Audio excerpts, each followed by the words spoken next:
Quiero arrancar pidiéndoles excusas, por favor. ¿Quiénes son paisas acá? Poquitos. Paisas, muy bien. En especial, hermanos, perdónenme ustedes. Hoy voy a arrancar con una nota autocrítica de la cultura paisa que hace un paisa. Obviamente, si es autocrítica es porque es paisa el señor.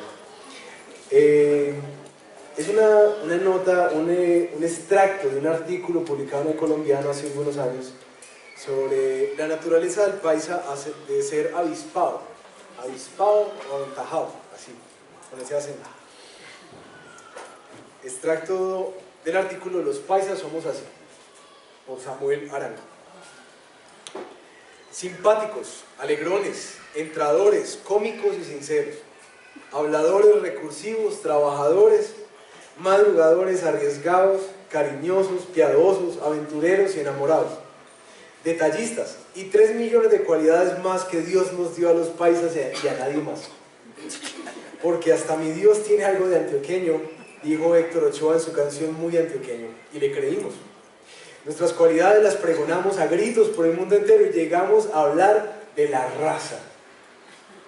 Está muy bien que nos sintamos el non plus ultra de la humanidad, porque la autoestima es buena para no perecer, pero de vez en cuando es bueno que pensemos también en nuestros defecticos, así, con diminutivo para que nadie se ofenda. Por ejemplo, poseemos un desmesurado amor al dinero desde tiempos inmemoriales. Consiga plata honestamente, mijo, y si no puede, pues consiga plata, aconsejaban los bisabuelos. La mamá solía decir, la plata no lo es todo en la vida, pero quita los nervios. Es de pronto la secuela más grave que tenemos del narcotráfico en Medellín. Además, somos exagerados. Mijo, te he dicho 100 millones de veces que no seas exagerado. ¿Cuándo vas a aprender? Pero uno de los defecticos más preocupantes es el de ser avispados. Por avispados nos colamos en las filas, las cuales en lugar de avanzar, uno va retrocediendo. Por avispados nos metemos por un lado en los tacos, somos avispados y en vez de poner materiales nuevos en la construcción, los metemos de segunda. Somos avispados y le cambiamos el repuesto del carro en el taller por uno de segunda y lo cobramos como nuevo. Somos avispados y cobramos 3 o más veces el valor de un artículo. Somos avispados y no trabajamos lo suficiente, pero hacemos parecer lo contrario. Somos avispados si tumbamos al otro con chismes y calumnias para montarnos nosotros mismos. Somos avispados si no pagamos lo justo. Somos avispados si echamos gente con experiencia para contratar recién egresados que son más baratos. Somos avispados si robamos sin que se den cuenta. Somos avispados si compramos el repuesto que nos robaron del carro a los reducidores en las calles. Nos encanta ese dicho, el vivo vive del bobo. Y termina diciendo este autor, aprendamos a ser menos avispados y más éticos. Así nos va a ir mucho mejor. Un artículo del Colombiano muy interesante, salió hace varios años. Si alguien lo quiere, por ahí se lo puedo pasar. La verdad, nuestra cultura paisa es hermosa, hermosa. Y tiene millones de cualidades, así como para no perder el hábito de ser exagerados. Ahora, yo les aclaro a algunos que tienen la duda, a pesar de mi acento como con crisis de identidad, yo soy paisa, toda la vida he vivido acá. Así que, por eso me tomé el permiso de hablar de esos cuantos defecticos que tenemos culturalmente. Como diría el autor, así en diminutivo para que nadie se ofenda. ¿Y por qué empezamos en esta mañana hablando de avispados? Porque nuestro personaje, de no ser porque está en la Biblia, uno diría que es paisa. Hoy vamos a hablar de la historia de Jacob, más conocido como el avispado engañador, ¿sí o no? Y el engañador. Un hombre que se abrió paso por la vida, que peleó por la bendición y la guerreó a todo costo con Dios, ¿cierto? Un hombre entrón, negociador, recursivo, trabajador, hasta soñador. Y para que lo vaya completando, quienes conocen la historia, enamorado, cariñoso, detallista y consentidor. Le iba a poner a esta prédica, ante tanta coincidencia, Jacob, un paisa perdido en el Medio Oriente. Pero, como se vería eso como raro en el canal de YouTube de la iglesia, más bien vamos a hablar de esta prédica como Jacob, el autosuficiente al que Dios venció. ¿Listo? Porque esta historia que vamos a ver, hermanos, hoy, esta historia me ha quebrado bastante. Esta es una historia de un hombre a quien la gracia de Dios y la bendición constante sobre su vida es la que logra ganar la batalla en su corazón. Es la que logra doblegarlo, cambiando a lo último su nombre por el engañador, a aquel que lucha con Dios, a un siervo que sería referente de ahí en adelante, un referente histórico para Israel y para nosotros, de un hombre que vivió con fe y en dependencia de Dios. Oremos. Padre, gracias por tu palabra, gracias Señor. Y gracias por estas historias de estos hombres así contadas con pelos y señales tal cual son, que de alguna manera nos dan esperanza a nosotros, nos dan mucha esperanza. Nosotros oramos, Señor, y yo te pido en el nombre de Jesús que esta mañana, por favor, nos des tu gracia. Gracias para ver en las líneas de esta historia nuestra historia. Aún para ver como la gracia tuya, a pesar de que fuimos criados en el modelo en que el temor del Señor es lo que nos atrae allá a Él, esta historia nos mostrará que la gracia, la bondad, la compasión, la misericordia tuya es la que puede también ganar el corazón de un hombre. Gánanos hoy, Señor, para ti. Y déjanos ver en perspectiva, a la luz de la vida de Jacob, todo lo que tú has obrado en nuestra propia vida, para terminar dando gloria a tu nombre. En el nombre de Jesús te pedimos esto. Amén. Bueno, ustedes saben que esta serie es una serie biográfica, es historias de gracia, entonces son amplias, son muy amplias. A diferencia de lo que hemos venido acostumbrados como comunidad de coger un texto y desbaratarlo y ver las conexiones y demás, aquí vamos a ver un reguero de textos, muchos textos, en particular hoy. Vamos a ver muchos textos, no hay un texto como central, sí hay unos que son muy determinantes e importantes, pero vamos a tener varios textos. Como sé que es maluco ir como cazando a ver dónde es que va el pastor, en qué pasaje, he puesto aquí en la presentación los pasajes para que ustedes los puedan ir siguiendo, no se me vayan a perder. ¿Listo? De entrada les pido perdón a quienes a veces en la retroalimentación me dicen, ay pastor, es que nos gusta que sea una idea o ver los puntos. Como en toda historia no hay puntos ni hay como ideas. El ánimo es que al relatar la historia de Jacob, tú puedas ver tu historia. Así que no hay como punto A, punto B, punto C, como normalmente lo hacemos, sino que hay un relato, ¿sí? Para que de una vez se preparen psicológicamente para un relato. Bueno, ¿quién era Jacob? ¿Hijo de quién?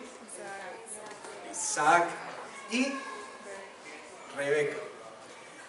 Jacob es la respuesta a la oración de Isaac por un hijo, porque Rebeca era estéril, ¿cierto? Y bueno, parece que este hombre tenía mucha fe porque le vino doble la oración, le vinieron mellizos. Y desde el nacimiento Jacob estuvo en el vientre peleando con su hermano Esaú dentro del vientre, tanto que la mamá dijo que eso era insoportable, que prefería más bien morirse a seguir soportando esa pelea que tenían nosotros allá adentro, ¿sí?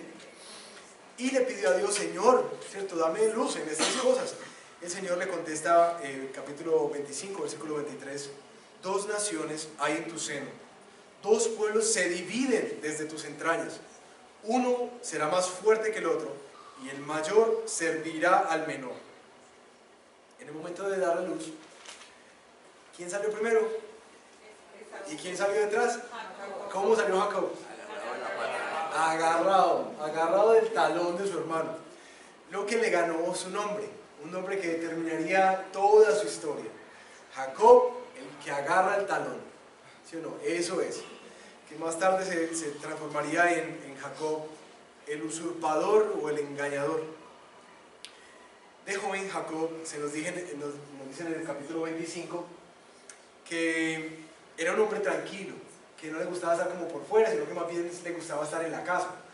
Mientras que su hermano Esaú era un hombre de afuera, de campo, de cacería y toda la cosa.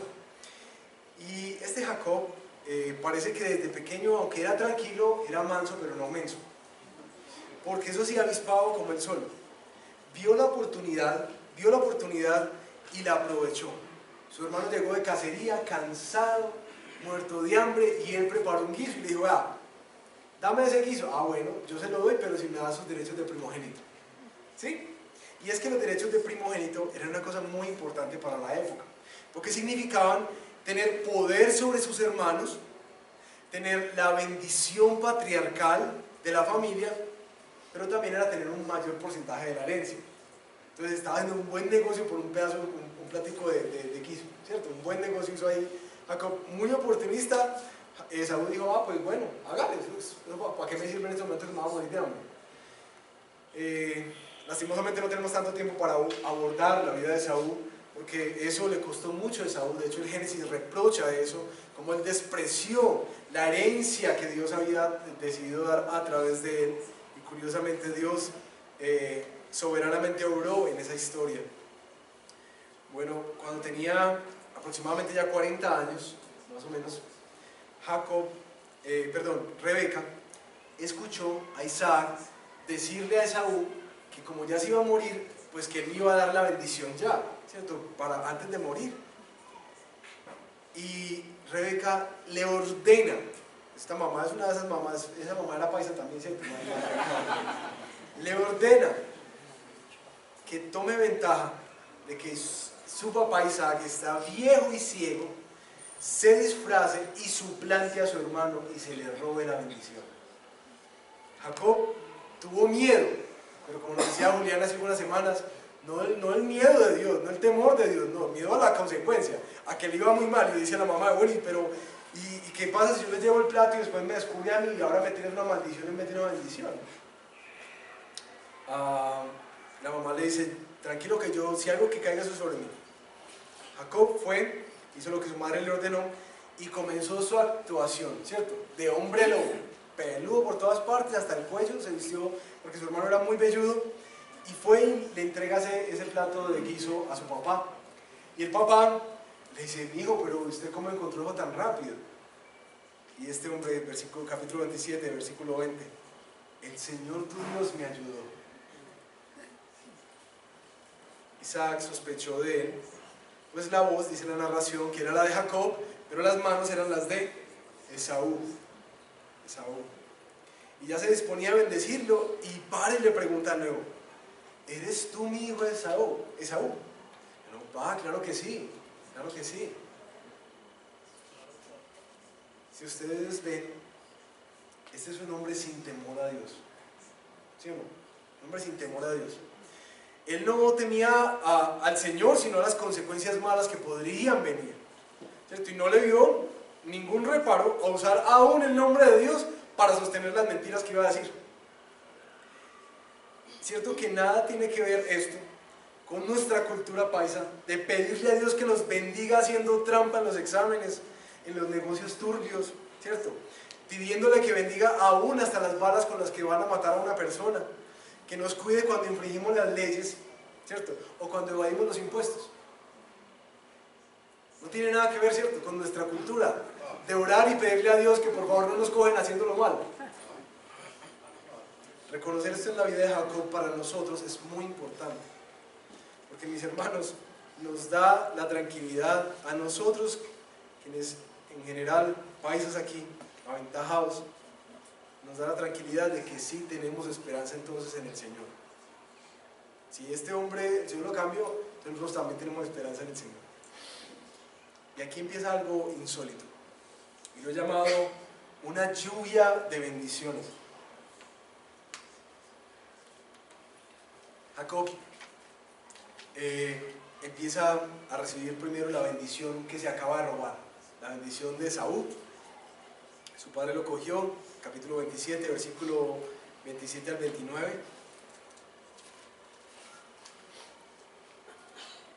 Jacob se acercó y lo besó, y cuando Isaac olió su ropa, lo bendijo con estas palabras: el olor de mi hijo es como el de un campo bendecido por el Señor.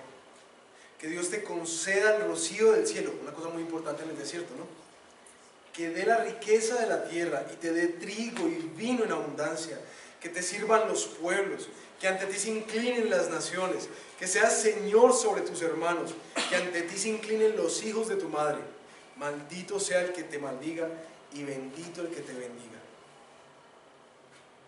Ustedes pueden imaginarse a Jacob, cómo se sentiría recibiendo semejante bendición. Como dice el dicho, recibiendo indulgencias con Padre Nuestros ajenos. Uno ahí arrodillado, disfrazado, impostado, ¿cierto?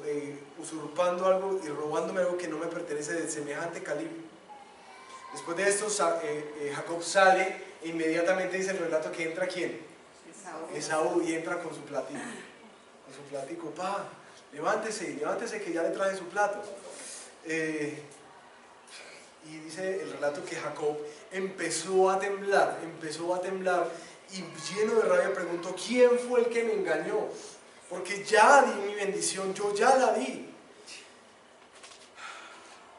Esaú se dio cuenta que su hermano se había metido y se le había robado la bendición. Y dice el capítulo 27, versículo 36, con toda razón le pusieron Jacob. Ya van 2 veces que me engaña. Primero me quita mis derechos de primogénito y ahora se lleva mi bendición. Desde ese momento Esaú, quien se tiró al piso y clamó y lloró y le dice: Padre, bendíceme a mí también. Isaac le dice: no tengo más bendición. Y lo que le responde era como que más bien que se hubiera quedado callado, porque le dice que le iba a ir muy mal, a él. Desde ese momento Esaú empieza a esperar a que su papá se muera para poder cobrar venganza sobre Jacob. La bendición sobre este estafador y este engañador no para ahí. Resulta que tiempo después su mamá, al ver que los hijos estaban peleando y que se iban a matar uno con el otro, le dijo: mi hijo, váyase por favor para la tierra de mi hermano Labán, váyase para allá. Y algo insólito acontece.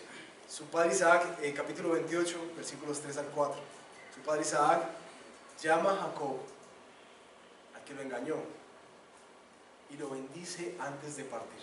Y le dice esto, 28, 3 al 4. Que el Dios Todopoderoso te bendiga, te haga fecundo y haga que salgan de ti numerosas naciones, que también te dé a ti y a tu descendencia la bendición de Abraham, para que puedan poseer esta tierra donde ahora vives como extranjero, esta tierra que Dios le ha prometido a Abraham. Uno no puede perder la sorpresa en estos relatos. ¿No les parece increíble eso? Es decir, aquí está Isaac bendiciendo al que le vio la cara, al que se aprovechó que estaba viejo y ciego y se robó una bendición que no le pertenecía. Y aquí está, lo llama este papá y lo bendice a ese descarado, porque es un descarado, no, lo bendice. Eso es increíble. Qué enseñanza para los que somos papás, ¿no? En especial para aquellos que son padres de hijos pródigos. Expresar amor cuando no se lo merecen es una manifestación poderosa de la gracia de Dios que tú puedes hacer sobre tus hijos.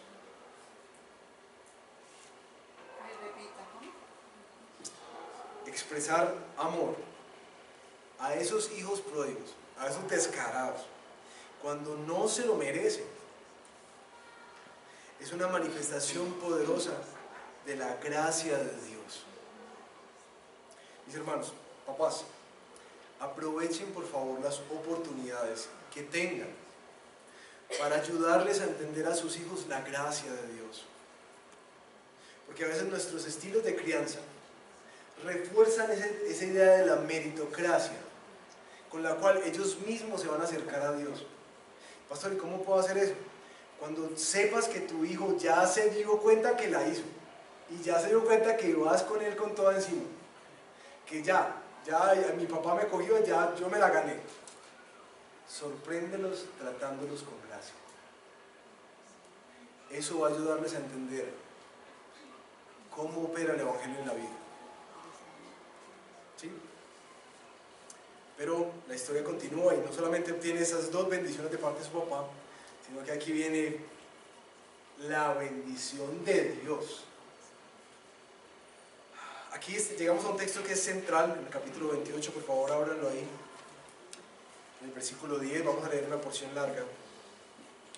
Hasta ahora, en este momento de la historia, es importante que Jacob es reconocido como el engañador, ¿cierto? Ya van 3 veces que hace honor a su nombre. La primera cogiendo el talón a su hermano, la segunda aprovechándose del hambre que tenía para poder comprar los derechos, la tercera suplantándolo y robándose su bendición. ¿Listo? Ese es Jacob. Y aquí aparece este texto en el capítulo 28, versículo 10. Jacob partió de Berseba y se encaminó hacia Harán. Cuando llegó a cierto lugar, se detuvo para pasar la noche, porque ya estaba anocheciendo. Tomó una piedra y la puso como almohada y se acostó a dormir en ese lugar. Allí soñó que había una escalinata apoyada en la tierra y cuyo extremo superior llegaba hasta el cielo. Por ella subían y bajaban los ángeles de Dios. En el sueño el Señor estaba de pie junto a él y le decía: yo soy el Señor, el Dios de tu abuelo Abraham y de tu padre Isaac. A ti y a tu descendencia les daré la tierra sobre la que estás acostado. Tu descendencia será tan numerosa como el polvo de la tierra. Te extenderás de norte a sur y de oriente a occidente, y todas las familias de la tierra serán bendecidas por medio de ti y de tu descendencia. Yo estoy contigo, te protegeré por donde quiera que vayas y te traeré de vuelta en esta tierra. No te abandonaré hasta cumplir con todo lo que te he prometido.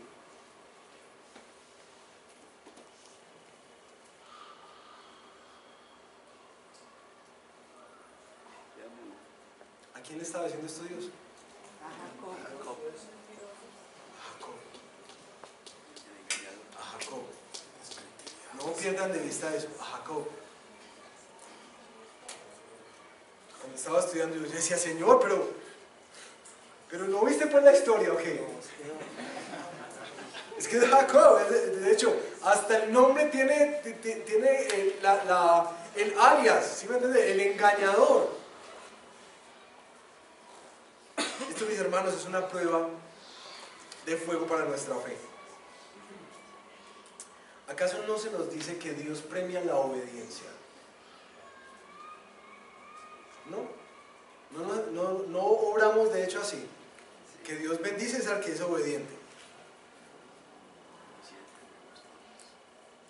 Díganme qué ha hecho Jacob hasta aquí. Los animo a que lean la historia de Jacob.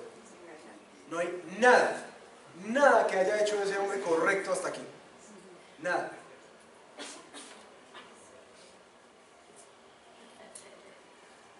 ¿Por qué le da una promesa de semejante calibre a semejante esperpento de hombre? Es que escuche esto: yo te protegeré. Oye, tú engañador, ven para acá. Yo te protegeré y no te abandonaré hasta cumplir con todo lo que te he prometido. ¿Cómo es posible eso? La respuesta, mis hermanos, es gracia. Gracia. El favor o la bendición que no merecemos. Que no merecemos. ¿Qué cosa más tangible que esta?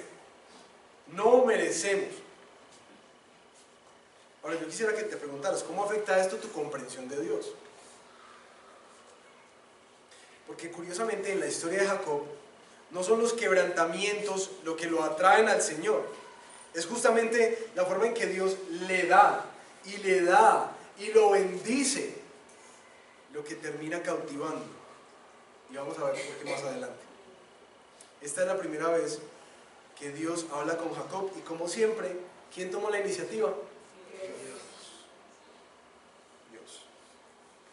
Comienza la conversión de este hombre. Jacob se despierta del sueño y está asombrado, aterrado, como quien se despierta a una realidad que no conocía. Dice capítulo 28, versículos 16 y 17. En realidad, el Señor está en este lugar y yo no me había dado cuenta. Qué asombroso es este lugar. Es nada menos que la casa de Dios, es la puerta del cielo. Es que la fe es como un despertar a una realidad que era ocultada antes para ti. Jacob, como buen paisa, habla con Dios como quien hace un negocio. Porque eso sí que nos gusta hacer a nosotros, con Dios, negocios. Capítulo 28, versículo 20 al 22. Hagamos por un trato, Dios. Hagamos un trato. Si Dios me acompaña y me protege en este viaje que estoy haciendo, y si me da alimento y ropa para vestirme, casa, carro y beca, ¿no? Y si regreso sano y salvo a la casa de mi padre, entonces, ¿cierto? Y solo entonces, el Señor será mi Dios. Y esta piedra que yo erigí como pilar será casa de Dios. Y de todo lo que Dios me dé, le daré la 10ª parte. Hágame el favor. Ahí es donde uno espera en la narración, y se abrió la tierra y se tragó a Jacob. ¿Sí o no? Hermanos, esto no les suena muy familiar, estas negociaciones. No es la negociación típica que aprendimos, ¿cierto? Naturalmente aprendimos a hacer negocios con Dios. Señor, mira, si tú me concedes esto, entonces yo sí voy a diezmar, pues. Señor, mira, si me das este trabajito, Señor, mira, si me das este trabajito, te prometo que voy a dar el 10%. Señor, si tú me concedes, mira, esta muchacha me pare bolas. Señor, yo me voy arrollado a Girardota. Es más, visito al señor Cálido de Buga. Señor, mira, es que si tú me cambias esto, yo sé que la metí, pero Señor, si tú me bendices con esto, uy, Señor, yo me voy a comprometer a ir a todos los domingos a la iglesia. Bueno, eso no pasa acá, ¿cierto? Eso pasa afuera de estas puertas, esto no pasa acá. Aquí Jacob está reconociendo por primera vez a Dios como Dios, de una manera condicionada a su bendición. Señor, es decir, hasta este punto Jacob no se reconoce a sí mismo como un creyente. Miren las anotaciones, dice, si tú haces esto, voy y vengo, y tú me bendices, entonces ahora sí tú vas a ser mi Dios. Es alguien que está en un negocio. Está esperando que Dios le cumpla para él poder dar el paso. Quiero hacer una anotación aquí sobre los diezmos. Algo que llama la atención de esta oración de Jacob es que él dice, es más, tú vas a ser mi Dios y yo te voy a dar el 10% de todo lo que tengo. Bien negociante el hombre, ¿no? Bien negociante. Y una de las cosas curiosas con respecto a este tema de los diezmos es dónde aparecen los diezmos como algo instituido. Es con Moisés, en la ley. Esto va a pasar muchos años después. Muchos años después. Porque este hombre empieza a hablar de diezmos. Ya Abraham nos había mostrado el tema de que diezmó de todo lo que tenía a Melquisedec. Y es que parece, mis hermanos, que los hombres que se acercan a Dios, los hombres y mujeres de fe, entienden que la fe también tiene que ver con el bolsillo. La fe tiene que ver con el bolsillo. De hecho, el reformador Lutero decía, el hombre necesita 3 conversiones: la de la mente, la del corazón y la del bolsillo. 3 conversiones necesitamos los creyentes: la de la mente, la del corazón y la del bolsillo. Es interesante que, de hecho, Jacob pone un monto, ¿cierto? Un 10%, lo que lo hace algo constante, claro, específico, ¿cierto? Sacrificial, porque es que, bueno, si uno le llega el salario y uno saca el 10, uno dice, uy, es que ese 10 representan varias cositas que necesito, ¿cierto? Sacrificial, y es intencional. Así es el diezmo. Y me encantó ver esto aquí, fuera del contexto, porque muchas veces peleamos con este tema de los diezmos como que no es que eso era de la ley, no, eso no es de la ley, eso es de la relación con Dios. Parece que naturalmente quien se acerca a Dios sabe que Dios no solamente quiere convertir su mente y su corazón, sino también la manera en que distribuye y maneja su dinero. Que quien se acerca a Dios ha entendido también que Dios lo ha llamado a participar en los negocios suyos, en los negocios del reino. Y ahí es muy importante, ¿en cuál conversión vas? ¿Estás convirtiéndote acá? ¿O ya pasó acá? ¿Y ya pasó acá? ¿Cierto?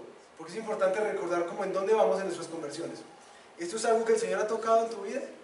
¿Cierto? ¿Manejas este recurso para la gloria de Dios? ¿O esto está todavía desligado, está separado? Importantísimo eso, ¿no?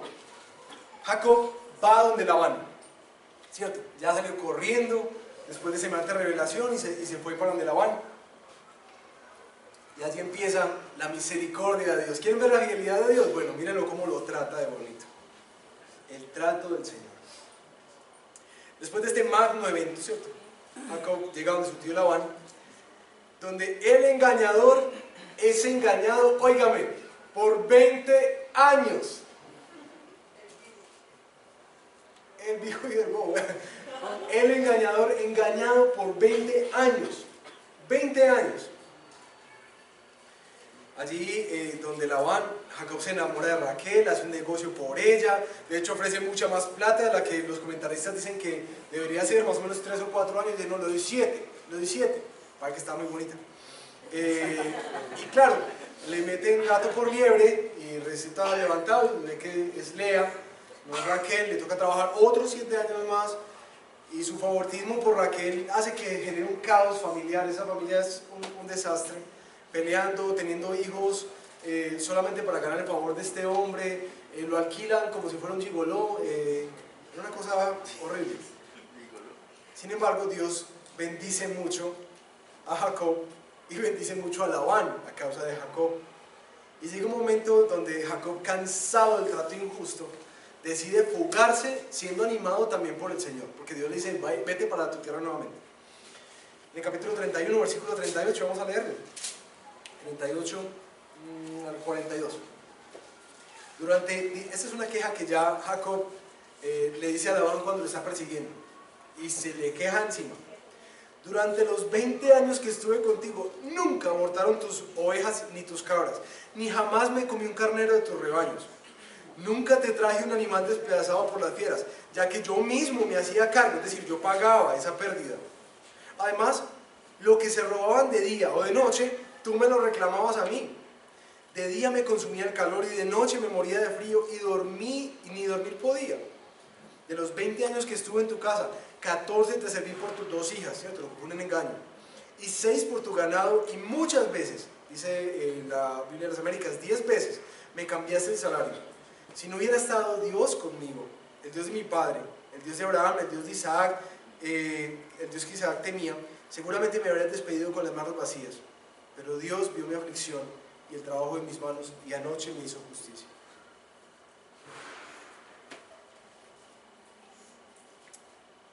$20 años de soportar un jefe duro, injusto, explotador, aventajado, como dirían por ahí, la de un tigre más bravo. De hecho, Jacob muchas veces intentó hacer como justicia. Cuando reproducía las vacas, dice el relato bíblico, que él veía que una ovejita estaba como muy flaquita y como que no prometía mucho. Entonces le quitaba la reproducción, pues las cuitas con las que él estaba separando su ganado, y le dejaba lo más feo y más flaco a Labán, y se quedaba con lo más bueno. Eso era una cosa de tire y afloje entre los dos tratando de hacerles el quiebre. Ahora, una cosa que es importante de este tema, mis hermanos, nosotros no podemos despreciar las disciplinas del Señor, porque Dios ama a los que recibe como ellos los disciplina. A este Jacob, que se le habían prometido que le servirían las naciones y que todos los pueblos de la tierra se agacharían delante de él, a este Jacob lo manda 20 años, dice el texto, siendo como un esclavo de Labán. 20 años. Antes de la grandeza, el Señor tiene que quebrar la altivez y el orgullo. Y lo digo en especial para algunos que sienten como que no, es que yo tengo cosas grandes. El Señor, bueno, todos los que les profetizaron eso, que el Señor tiene cosas grandes para tu vida. Entonces uno piensa que las cosas grandes, no, pues enseñar y ganar almas y, bueno, no. Muchas veces puede que sí, y que el Señor te dé mucho y aún te prospere económicamente. Pero recuerda esto, el Señor te ama tanto que primero te va a tratar, te va a tratar. Y por eso el texto nos dice eso, no despreciemos la disciplina del Señor, no despreciemos lo que Dios hace, cuando nos quiebra, nos incomoda, porque eso es un regalo de Dios. En medio de las injusticias, Dios le estaba enseñando a Jacob humildad, pero también aborrecer eso que había marcado toda su vida, el engaño. Y al que no quiere sopa, se le dan 2 tazas.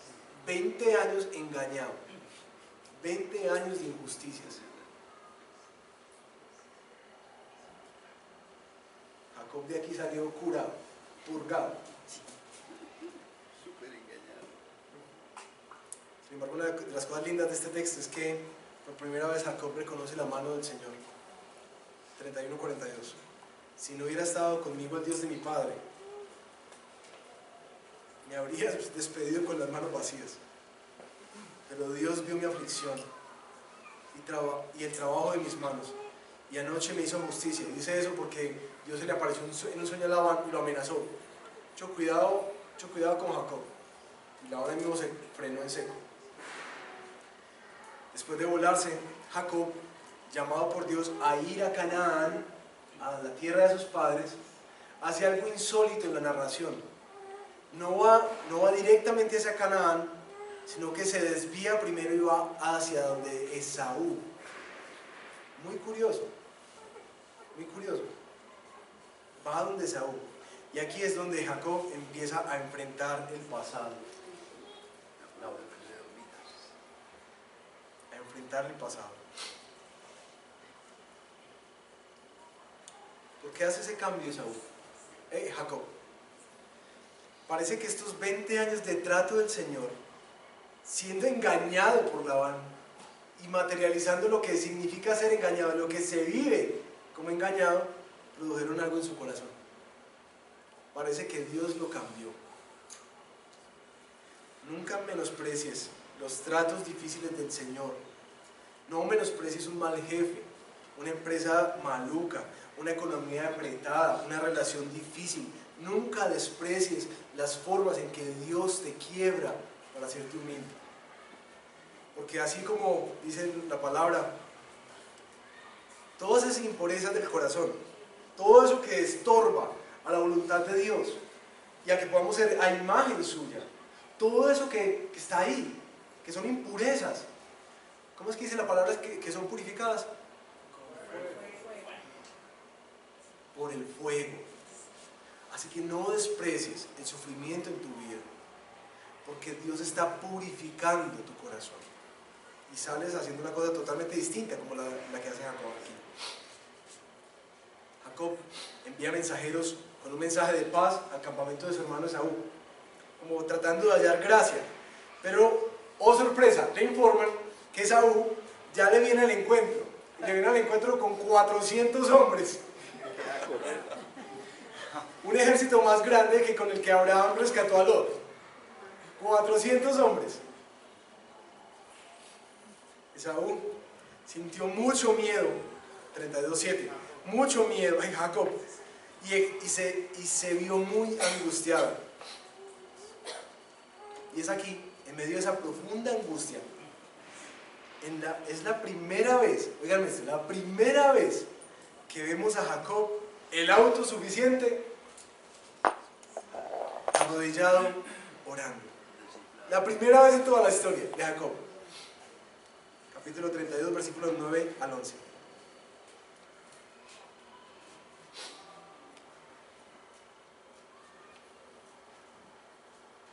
esos son los milagros que hace el sufrimiento. Un autosuficiente orando. Hagan el favor. Entonces Jacob se puso a orar. Señor, Dios de mi abuelo Abraham y de mi padre Isaac, que me dijiste que regresara a mi tierra y a mis familiares y que me harías prosperar. Realmente yo, tu siervo, no soy digno de la bondad y la fidelidad con la que me has privilegiado.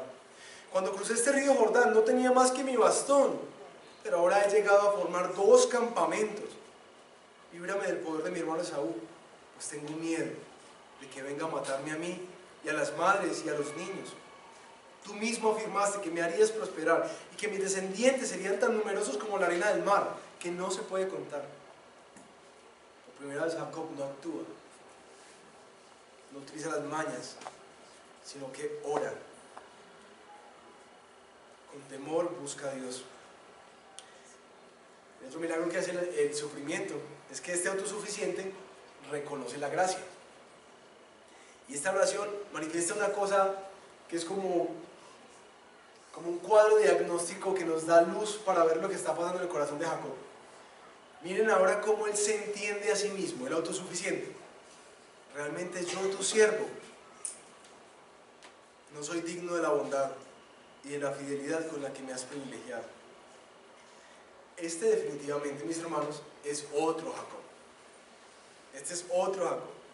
Allá no vemos al negociante, al aventajado, el que le dice, venga, hagamos un negocio, pues Dios, no. Aquí vemos a otro. Uno que aunque peleó de manera sucia toda su vida por la bendición, reconoce en últimas que todo lo que tiene ahora ha sido gracia de Dios, que Dios se lo dio sin merecer. Y quiero detenerme aquí porque para mí esto es un punto clave. Muchos piensan, al estudiar la vida de Jacob, que la vida de Jacob cambió con la batalla que tuvo con el ángel más adelante. Como que no, eso fue lo que lo cambió, y que lo tocó en la cadera, entonces salió cojito, entonces que lo cambió. No. Yo creo, al estudiar la vida de Jacob, que su vida ya había sido cambiada. Y lo más curioso de todo esto es qué fue lo que lo cambió. La gracia sobreabundante de Dios, que Dios le dio cuando él no merecía.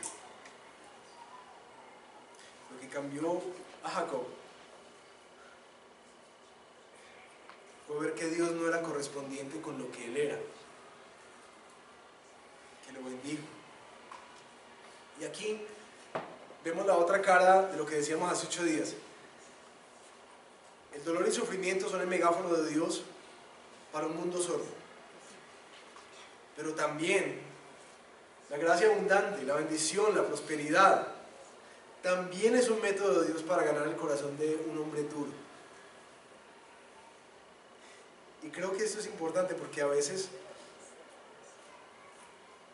no sé cuántas veces te has percatado de que toda la prosperidad y bienestar que tú tienes en tu vida ha venido del Señor, a pesar de que tú no lo merezcas. Y ahora también lanza una alerta para nosotros que tenemos esta comprensión, todavía como los judíos de la época de Jesús, que al que le va bien es que está bien con Dios. Jacob fue bendecido 3 veces y multiplicado. ¿Estaba bien con Dios? No. La bendición y la prosperidad no es el sello de que estás bien con Dios. De hecho, te puede ir muy bien en la vida, económicamente, relacionalmente, lo que sea, y aún así estar alejado de Dios. Ten cuidado con eso. Dios concluye la historia con Jacob. Al finalizar la vida, al menos en esta narración, porque el Génesis tiene varios autores, entonces aquí cortan en el capítulo 35, 36, cortan como la vida de Jacob. De hecho él muere, pero retoman la vida de su hijo